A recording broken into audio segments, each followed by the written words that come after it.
Hello students, in this lecture we study the entire process of the mitosis in one short revision. First, mitosis is the equational division, also called the somatic cell division, in which a parent cell divides into the two identical daughter cells. जो best material for the study of the mitosis is the onion root tip. हम onion root tip को use करते हैं जब study करना है various stages of the mitosis. Mitosis is the division phase. In first phase of this is the karyokinesis. Karyokinesis include four stages P-MET. P for prophase, M for metaphase, A for anaphase, T for telophase. First, interphase. This is the interphase. Here the cell has complete their growth. Growth होने के बाद इसमें क्या हुआ? Cell membrane intact है, nuclear membrane भी complete present है, nucleolus इसके अंदर प्रोमिनेंट प्रेजेंट है, गोल्गी अपरेटस और एंडोप्लाज्मिक रेटिकुलम भी होती है, बट इसको शो नहीं किया. जो इसके अंदर जेनेटिक मटेरियल प्रेजेंट है वो किस फॉर्म में प्रेजेंट है? क्रोमैटिन की फॉर्म में. एस फेज में जो सेंट्रियोल डुप्लीकेट हो गए हैं ये नियर द न्यूक्लियस क्या है? Present. Now this cell undergoes the division. First, it comes into the phase of the prophase. In the early prophase, this chromatin material lose the border, and here the condensation of the chromatin material occur. पहले ये condensation होगी chromatin material की. Centriole जो यहाँ पे क्या थे? Duplicate थे. इन्होंने अपोजिट पोल पे जाना क्या कर दिया? शुरू कर दिया. क्रोमोसोम थोड़े से शॉर्ट और क्या हो गए? थिक हो गए. Nucleus nuclear membrane proper present है, ये इंटैक्ट है. न्यूक्लियस और न्यूक्लियर मेम्ब्रेन इनमें अभी कोई चेंज नहीं आया. फिर सेल थोड़ा सा टाइम स्पेंड हुआ, अर्ली प्रोफेज से मेटाफेज में आ गई. क्रोमोसोम और ज्यादा शॉर्ट और क्या हो गए? थिक हो गए. सेंट्रियोल थोड़े और अपोजिट पोल पे पहुंच गए. जैसे ही ये क्या हुआ? लेट प्रोफेज में आई तो सेंट्रियोल दोनों अपोजिट पोल पे चले गए और इन्होंने एस्टर एज बनाना क्या कर दिया? शुरू कर दिया. एस्टर एज की फॉर्मेशन होगी.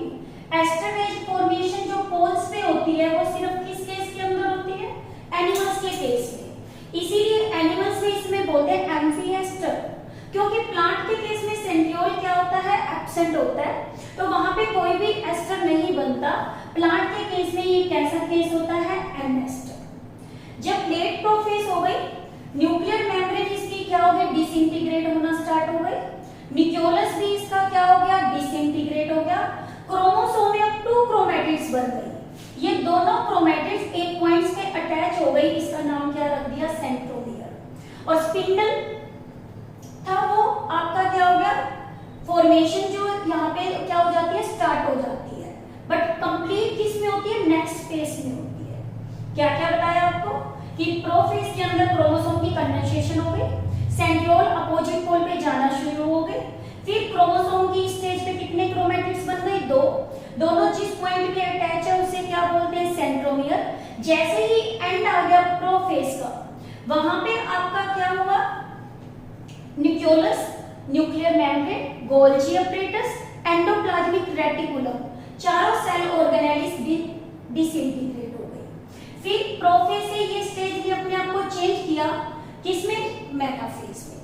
But prophase is also called the spireme stage. Prophase को स्पाइरिंग स्टेज क्यों बोलते हैं? यहाँ पे जो क्रोमोसोम्स के एंड्स है वो विजिबल नहीं होते और क्रोमोसोम्स जो मटेरियल है वो ऐसे प्रेजेंट है like the ball of wool. जैसे ऊन का एक गोला होता है वैसे ये क्रोमैटिक मटेरियल इस फॉर्म में प्रेजेंट होते हैं. इसीलिए प्रोफेज को हम कौन सी स्टेज बोलते हैं? स्पाइरिंग stage. This question is also important from NEET point of view. ठीक है? Now the metaphase. Metaphase में जाने से पहले न्यूक्लियर मेम्ब्रेन क्या हो गई? पूरी डिसइंटीग्रेट हो गई. साइटोप्लाज्मा के अंदर सारे क्रोमोसोम क्या हो गए? डिस्ट्रीब्यूट हो गए. स्पिंडल फॉर्मेशन यहाँ तक मेटाफेज में आते आते क्या हो गई? कंप्लीट हो गई. ये ट्रांजिशन स्टेज है जो प्रोफेज से किस में जा रही है? मेटा में. यहाँ आप देखो क्रोमोसोम कैसे नजर आ रहे हैं आपको? क्रोमोसोम अभी इक्वेटर पे अरेंज नहीं हुए. स्पिंडल के 2 एंड्स होते हैं, one is the pole, second is the equator. Pole are the extreme position, equator has the more diameter. जैसे ये मेटाफेज में गए, इन क्रोमोसोम्स ने अपने आप को क्या कर लिया, अरेंज कर लिया।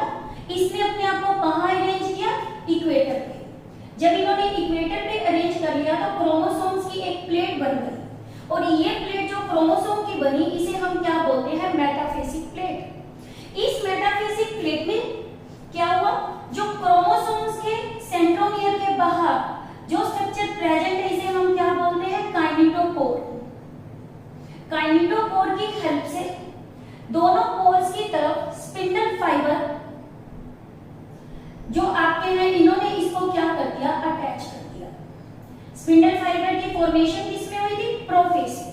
कंप्लीशन किसके अंदर हुई, मेटाफेज के अंदर हुई। यहाँ कोई मेटाफेसिक प्लेट नहीं बनी थी, यहाँ मेटाफेसिक प्लेट बन गई। प्रोफेज में क्रोमोसोम पे क्रोमैटिड्स थे, बट ये क्या थे, डिस्ट्रीब्यूटेड थे। कहां, न्यूक्लियर मेम्ब्रेन के अंदर। जैसे ही ट्रांजिशन हुआ, इसके एंड में न्यूक्लियर मेम्ब्रेन क्या हो गई थी, डिसइंटीग्रेट। तो सारे क्रोमोसोम कहां आ गए, साइटोप्लाज्मा में। इन्होंने अपने आप को अरेंज कर लिया किस पे, मेटाफेसिक प्लेट। यानी मेटाफेसिक प्लेट में आपके क्या हो गया, इक्वेटर पे क्रोमोसोम्स क्या हो गए, अरेंज हो गए। किसकी हेल्प से, काइनेटोकोर की हेल्प से। ये वाली जो स्टेज होती है, देखो कौन सी, मेटाफेज, ये बेस्ट स्टेज है किसको स्टडी करने के लिए, मॉर्फोलॉजी ऑफ क्रोमोसोम।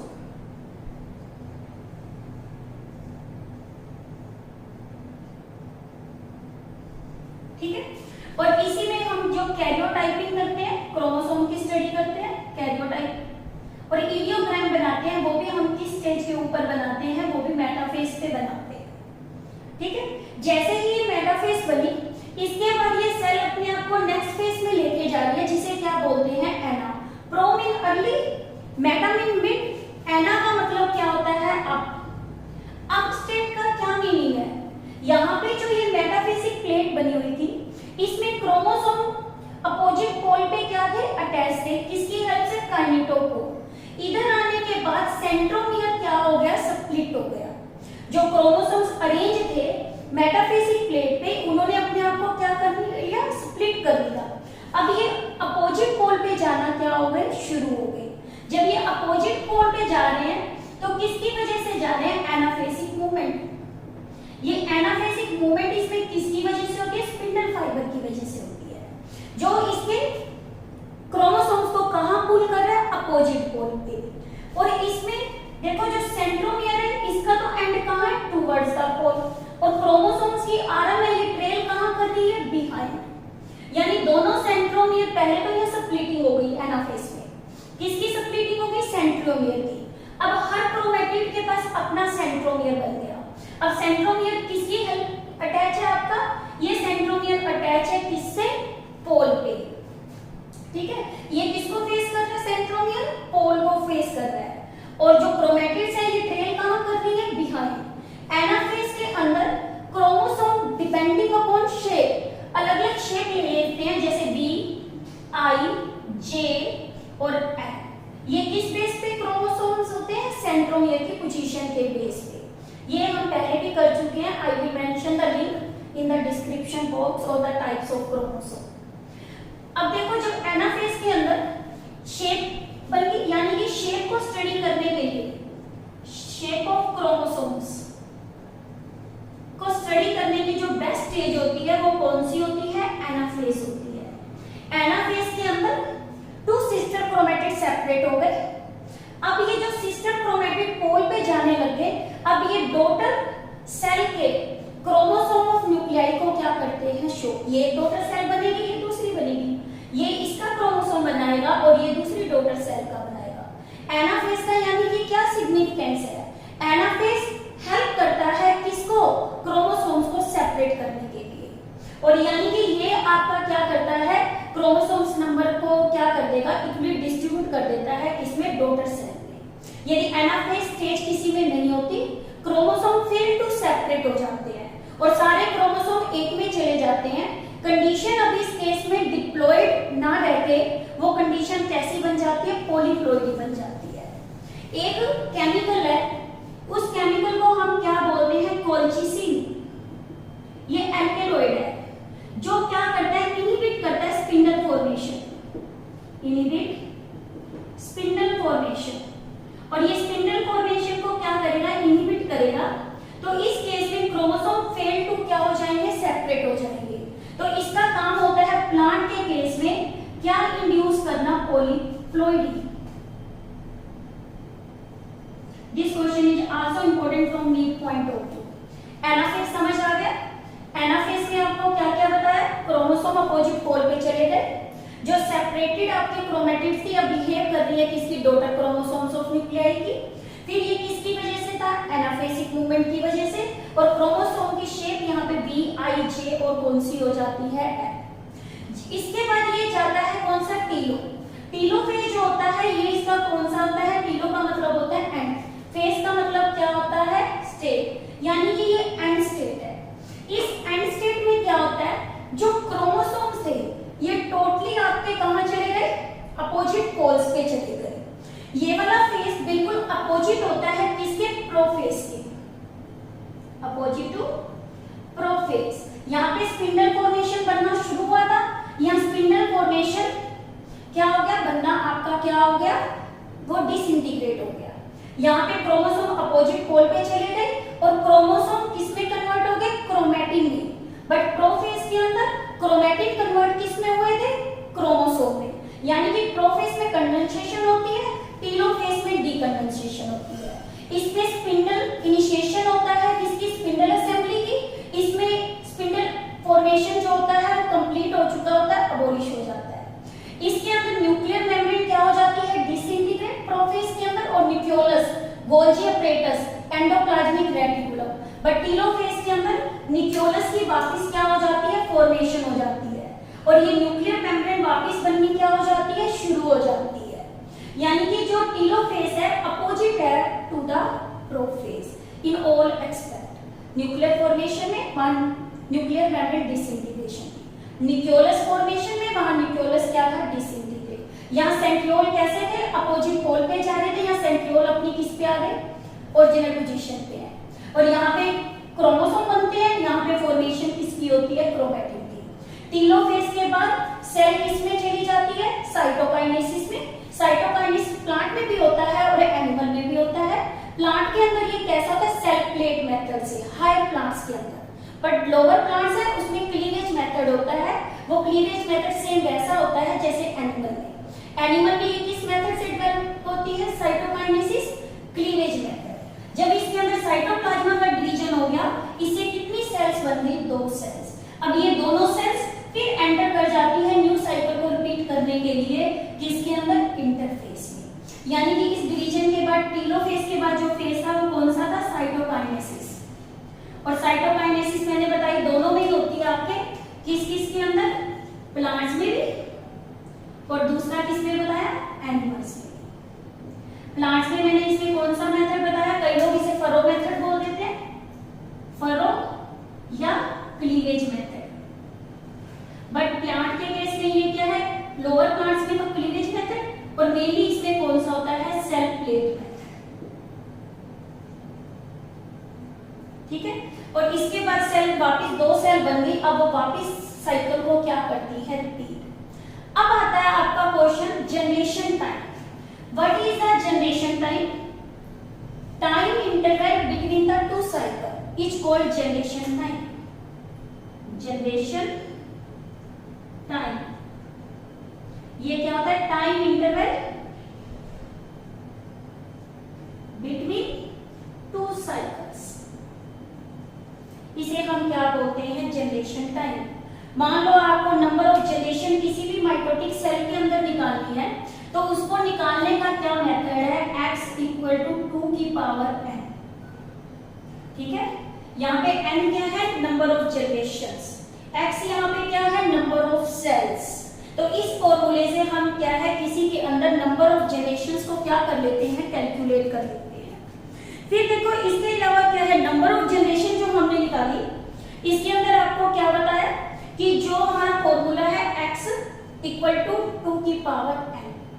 नाउ यदि हमें निकालना है किसी सेल के अंदर number of mitotic divisions, number of mitotic divisions, इसको निकालने का भी एक क्या है, फॉर्मूला है। और ये रिक्वायर्ड किसके लिए, formation of n number of cells. इसको बोलते हैं n-1, वेयर n क्या है, नंबर ऑफ सेल्स। मान लो फॉर एग्जांपल एक सेल के अंदर आपके क्या है, सेल्स बनी है 64। अब ये कह रहा है कि नंबर ऑफ माइटोटिक डिवीजन बताओ कि जो आपके रिक्वायर्ड होते हैं 64 सेल को बनाने के लिए। 64 माइनस 1, आंसर इज द 63। इस तरह से ये दो क्वेश्चन भी आपके नीट पॉइंट ऑफ व्यू से क्या है, काफी इंपॉर्टेंट है कि कौन कौन से हम नंबर ऑफ माइटोटिक डिवीजन निकालते हैं।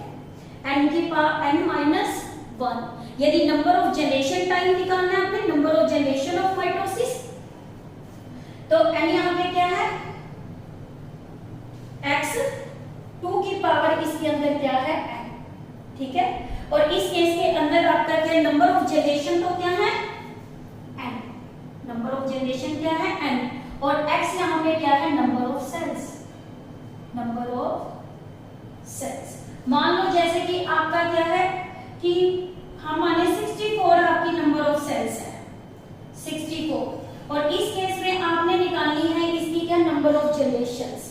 तो इसमें आप इसको क्या करोगे, 2 की पावर क्या कर दोगे, n कर दोगे। तो फिर n को आपको इसको क्या करना है, इसमें सोल्व करना है कि कितनी इसमें नंबर ऑफ जनरेशन लगी।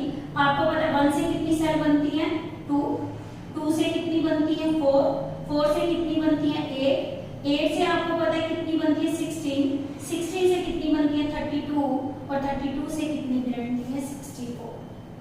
ठीक है, तो इस केस में 1 2 3 4 5 6 और आपका कितना हो गया, 7। आंसर इस केस के अंदर आपका कितना रहता है, n की पावर जो नंबर ऑफ जनरेशन है कितनी आ जाएगी, 7 जनरेशन आ जाएगी। 1 से 2, 2 से 4, 4 से 8, 1 2 3 4, तो आपका 1 2 3 4 5 6 जनरेशन आपकी आनी चाहिए, क्योंकि एक सेल्स को 64 नंबर ऑफ सेल्स बनाने में कितनी जनरेशन लगी, 6 जनरेशन। इस तरह से हम इसको क्या कर लेते हैं, calculate. This diagrams is only NCERT diagrams and these are important from NEET point of view also.